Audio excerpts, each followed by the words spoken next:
Yo, what's good? It's your boy Kurt, and today we have another reaction, no? So ngayon mag-react tayo sa kanta ni Hail Mary, OJ River, and Buddha Beats. Ang title nun is Six Lock. So parang Glock, right?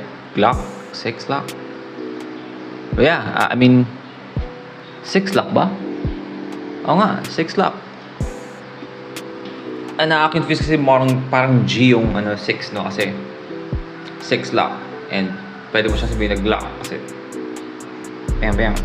But yeah, this is a request reaction, no? Matagal-tagal na rin sa nakapakinig ako ng Hail Mary na kanta, no? So I'm really excited. Sobrang dami ko talagang kanta na iniwasan, no? Para akong sino ba to? Si Ipo. Dinedemsirol ko yung mga yung mga kanta na bago, no? Pero yeah, I mean, di ko na kailangan magpigil, no? Kaya na mismo nag-request. Andito na tayo, man. I'm really excited, no? Without no further ado, let's fucking get it.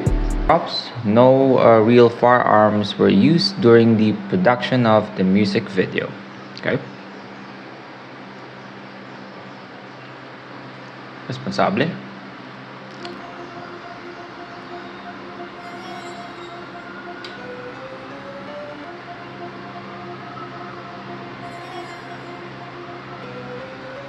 Diba? Mukha talaga siyang Glock no? Sorry. Bakit ba Six Lock? I mean, most probably, isa sa meaning nun is Glock, right? Bakit Six Lock?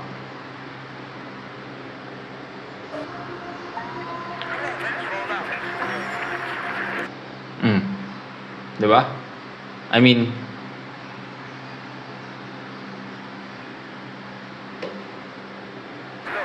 pag napadaan sa block, may nakatutok lang na Glock.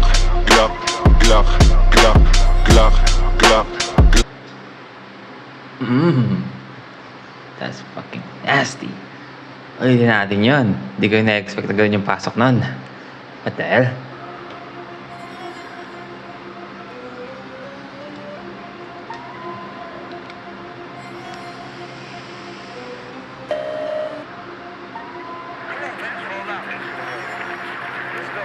Pag napadaan sa block,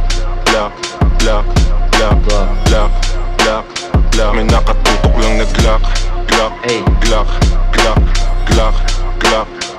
Mga homies naka-block, may nakatutok lang na Glock.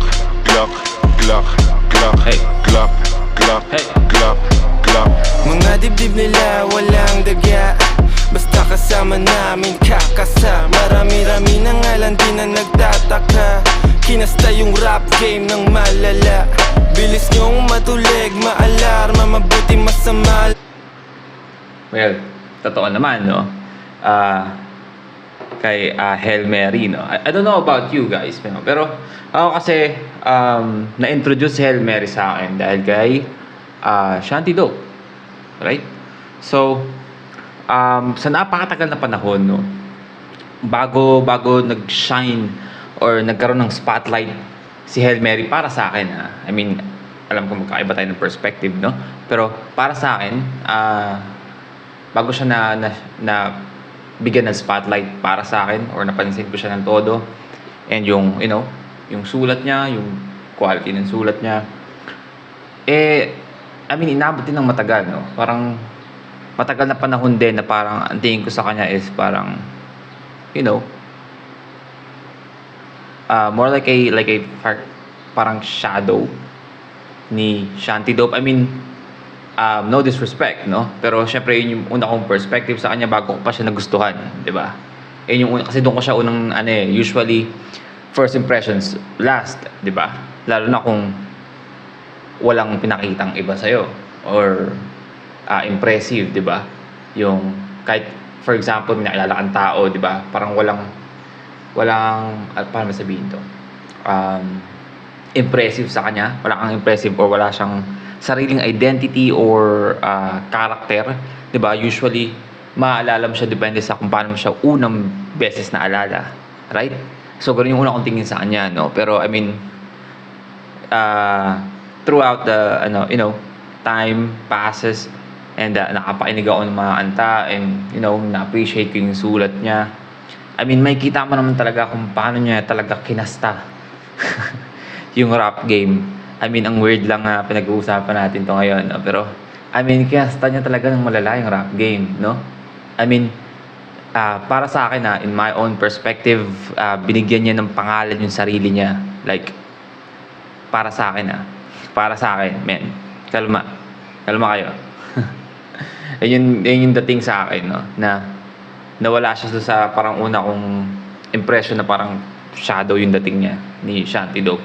Ngayon parang sa patingin ko, they're fucking equal, man. Alam mong babalik yung karma, lagi tumitira, di kailangan ng granada. Pag ako na nag-init, malasibang nakatan. Laging tumitira, di kailangan ng granada, no? I mean, marirelate natin yun sa unang linya na kinasta niya yung rap game, no? I mean, lagi siyang tumitira, lagi niyang sinushoot yung shot niya, no? I mean, pwede nating i-reach yun as a, grind. Diba? Labas siya ng labas ng kanta, napakita niya yung ano niya, hindi niya kailangan ng granada, diba? At the same time, tira, pinabaril-baril, shoot, right? Hindi niya kailangan ng grenade, ng granada, ng masyadong pasabog. Pwede natin yun. Narinig ako ng Shiva, yun ang Tantra. Bilis niyo matulig, maalarma, mabuti masama. Alam mong babalik yung karma, lagi tumitira, di kailangan ng granada. Mabuti masama, alam niyong babalik yung karma. Diba? Kasi may tatawag tayong bad karma and good karma. Right? Ngalan di na nagtataka, kinasta yung rap game ng malala. Bilis niyong matulig, maalarma, mabuti masama. Alam mong babalik yung karma, lagi tumitira, di kailangan ng granada. Pag ako na nag-init, malasibang nakatantra. Di ito pang gangsta, di rin to pang masa. Ito ang Di ba may merong Tantra na laro dati? Tantra online? Right? Panahon ng, com shop days. Correct me if I'm wrong. No? Kasi parang online yung pabasa sa utak ko, pero tsaka RF, Ragna. Pero alam ko may Tantra di ba? alam mong babalik yung karma, lagi tumitira, di kailangan ng granada. Pag ako na nag-init, malasibang nakatanta. Di ito pang gangsta, di rin to pang masa. Ito ang pagkain ng utak mo, merong pang lasa. So pasok ang tira, lahat walang champ. Ganda nun, no? Gandang way para sabihin na itong kanta ko hindi naman pang gangsta, hindi rin to pang masa, 'di ba? Parang sinasabi niya na yung music niya hindi naman to pang gangsta tulad ng iniisip ng iba na mga gangsta ang nakikinig na ito. Or hindi rin to sinasabi niya na pang masa na parang pangkalahatan, 'di ba? Usually pag sinabi mo pang masa, usually mga novelty song, right? Sinasabi niya ito yung pagkain ng utak mong may panlasa, 'di ba? Kung mayroon kang taste sa music, di mo kailangan maging gangsta para magustuhan yung kanta ko. 'Di ba? Di mo kailangan maging, thug or ano pa man, 'di ba? Kahit sino ka, kung may taste ka sa music, magugustuhan mo yung kanta ko. Nice, man. Lalim nun, no? Ganda nun. Pag ako na nag-init, malasibang nakatantra. Di ito pang gangsta, di rin to pang masa. Ito ang pagkain ng utak mo, merong Linis pang ng CGI, lasa. Sok-pasok ang tira, lahat walang tsamba. Halimbawa ng dapat sound tripin nyo sa kalsada. Napadaan sa block, block, block, block, block, block, block. May nakatutok lang na Glock, Glock, Glock, Glock, Glock, Glock, Glock. Mga homies naka-block, block, block, block, block, block, block. May nakatutok lang na Glock, Glock, Glock, Glock, Glock, Glock, Glock, Glock. Pag ako ang dumating, alam mo I do my thing. Ang Tagalog ko ay sling, kikistap ako ay bling. Kung ako yung dumating, alam mo, I do my thing. Hey, suabe yan Glock, Glock, Glock, Glock, Glock. Pag ako ang dumating, alam mo I do my thing. Ang Tagalog ko ay sling, kikislap ako ay bling. If you know what I mean, sabi ko sa what you mean. Di lang langit at impyerno ang kaya kong tagusin. Pagkatimplado ko trikado, international cuisine. Sasagasan mo tahimik kasi walang busin. Nakakalag ka rin, I'm about to blow. Sa lirik ko at go, rip what you sow. Trip ko na slow, strip mga hoe. Bitch nyo na go, grip ko sa Joe. Ang ganda ng puto niya sa busina yun, no? Hasagasan ng tahimik. Kasi yung kotse niya, walang busin. Diba?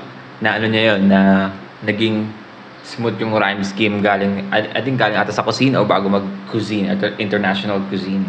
No? Ang ganda rin tatawirin ko yung langit. Hindi lang, sorry.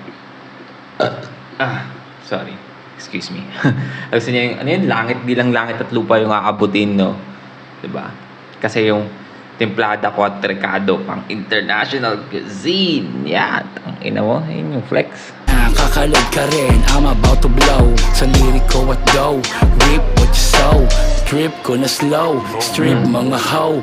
Bitch nyo na go, grip ko sa Joe. Stick to the code, walang cheat to na mode. Mga shit ko ay gold at legit to the soul. Napadaan sa block, block, block. Walang cheat to na mode, 'di ba? Kasi parang napaka-late na linya pero parang gusto niya sabihin doon, well, kakaintindi ko is I mean walang cheat or walang daya kung paano niya, you know, naabot yung estado niya ngayon, no? It's like grinding and shit, no? Walang cheat. Yeah. Slow, strip mga hoe. Bitch nyo na go, grip ko sa Joe. Stick to the code, walang cheat to na mode. Mga shit ko ay gold at legit to the soul. Napadaan sa block, block, block, block, block, block, block. May nakatutok lang na glock, glock, glock, glock, glock, glock, glock. Mga homies naka-block, block, block, block, block, block, block. May nakatutok lang na glock, glock, glock, glock, glock, glock, glock, glock. Lumaki sa hood pero swag ay high-end Di sila believe kasi ako'y light skin Pag ako nagpadala hindi to wrong scent Kami umiiko black beans, black tints Di ako yung driver, haba ko yung God damn, no? Sabi niya, lumaki ako sa hood. Pero, ang sabi niya? Dating ko high-end? Or, dating ba yung sinabi niya? Glock, glock, glock. May nakatutok lang na glock, glock, glock, glock, glock, glock, glock, glock. Lumaki sa hood pero swag ay high-end Lumaki ako sa hood pero swag ko high-end, right? Kasi usually pag lumaki ka sa hood, I mean, ina-expect na, you know, galing ka sa, hindi naman sinasabi nating hirap, pero parang masasabi natin na andun ka sa buhay na kailangan mong paghirapan lahat ng kailangan mong maabot, no? Pero swag ko ay high-end, di ba? I mean, swag kasi is napakaraming aspeto, hindi lang sa pananamit, di ba? Pati yung dating, pati yung vibe, right?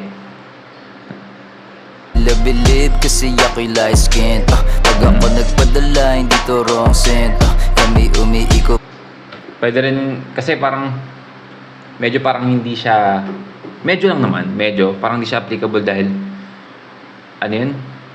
Yun nga, nabanggit yung sa light skin, di ba? Kasi usually napakalaking topic niyan sa ibang bansa, di ba? I mean, alam naman natin na ang hip-hop is originated as music ng mga black, right? So sometimes like, you know, Eminem, di ba? Maraming ang hindi bumoboto na si Eminem is like pwedeng ilagay sa top 5 nilang rapper kasi nga the sole reason is hindi siya light skin, no? White talaga siya, 'di ba? Kasi nga yung rap nga daw is, or hip hop is black music, no? So bakit parang maglalagay kayo ng white as a greatest rapper? kung yung music is nag-originate naman talaga sa mga black, right? Yun yung gusto nang sabihin. Pero pwede natin naman mahalin tulad or magayon dito sa atin kung paano niya sinabi yun. Kasi kadalasan pag, for example, may kaputian ka or may kainisan ka, medyo maputi ka, at tingin sa'yo ng mga tao agad, may kaya yan, or mayaman yan, or maarte yan, di yan kayang gawin yung ganito. So nagkakaroon ng discrimination, no? So pwedeng ganun yung gusto niya sabihin. Lumaki sa hood pero swag ay high-end Di sila believe kasi ako'y light skin Pag ako nagpadala hindi to wrong scent Kami umiiko black beans, black tints Di ako yung driver, haba ko yung black Habang naka-black, dadaan sa wak-wak Pagka tumunog, kala mo may takatak-tak Parang buti na yung ego na pumapalak-tak Shout out mga plug, mga G's, mga hoes Yung mga kasama namin di mo know Mga gaza nagbigay ng aming flow Nananalangin palayain si Timo Pag napadaan sa Black Timo,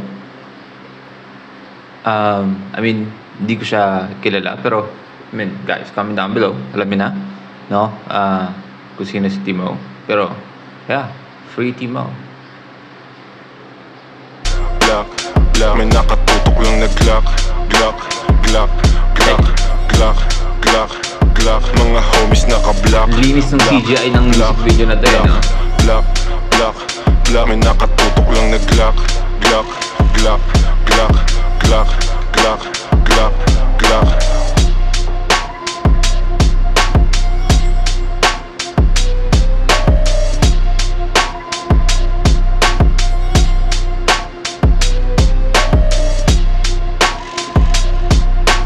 Hey!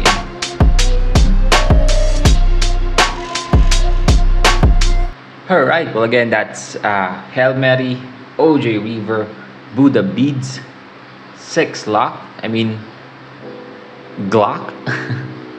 Nakatutok mga Glock. Alright, well, tangina. Solid yung pasok nung nung hook nun, no? Sobrang parang papajump ka talaga. And by the way, I'm also sabihin, this is the first time actually na napakinggan ko si OJ Reaver, no? Pero God, that's an international cuisine by Buddha Beads nga daw, sabi, di ba? Solid din siya sumulat, no? Solid din yung dating niya, no? Kasi nga, di ba, yung swag niya is pang high-end, kahit galing siya sa hood. Pero yeah, I mean, Hail Mary, no? Still goated.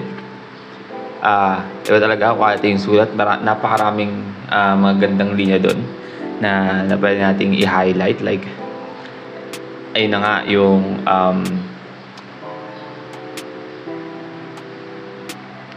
yun na nga, pinakagusto ko doon yung sinabi niya na yung music niya is hindi pang gangster, hindi pang masa. Pagkain ito ng utak na yung panlasa. Men, yun yung pinaka-tumatak sa akin linya dito, no? Pinaka-highlight na linya, no? And yeah, overall, men, solid na kanta, no? Salamat sa nag-request, men. So ngayon, hindi ko na kailangan ilagan tong kantang to, no? Pwede ko na siyang sound tripin mismo sa bahay. But yeah, I mean, sobrang na-enjoy ko yung kantang yan, no? Salamat. And kung nagustuhan niyo yung reaction natin, leave a like. And that's it for me today, no? If you want me to react to your favorite artist, singer, rapper, song, just comment down below. We are going to react to it. And yeah, see you on my next vid. Stay awesome. Peace.